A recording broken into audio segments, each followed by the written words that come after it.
দেশের সম্পদ বিদেশে পাচার করেছে ওরা। এরা দেশের দুশ্মন, জাতির দুশ্মনেরা। আমি গেঞ্জি পরে আপনাদের সামনে আসার মানে হচ্ছে যে আমি এই এলাকার মেহমান না। আজকে থেকে আমিও বাঁশখালীর একজন মানুষ। আপনারা রাজি আছেন? বাঁশখালীর নাগরিকত্ব দিবেন আমারে? আলহামদুলিল্লাহ, আপনাদেরকে ধন্যবাদ।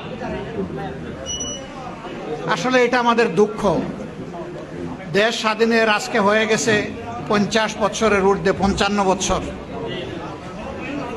একটু বৃষ্টি নামলে আমাদের ঘর বাড়িতে পানি ঢুকে পড়ে, রুজি রোজগার বন্ধ হয়ে যায়, মাছের ঘের পুকুর সব ভেসে যায়,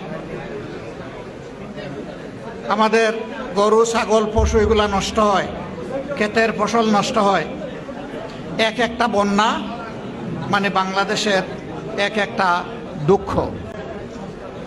আর কিছু এলাকায় প্রায় প্রতি বছরই এটা লেগে আছে, এর কোনো সমাধান নাই।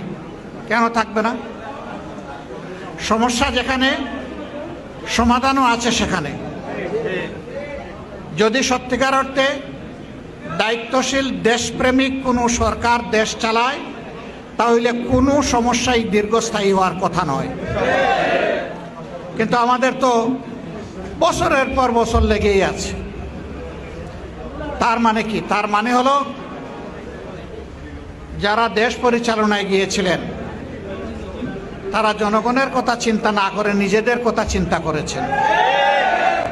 জনগণের সম্পদ চুরি করেছে ওরা, লুণ্ঠন করেছে ওরা, দেশের সম্পদ বিদেশে পাচার করেছে ওরা। এরা দেশের দুশ্মন, জাতির দুশ্মনেরা।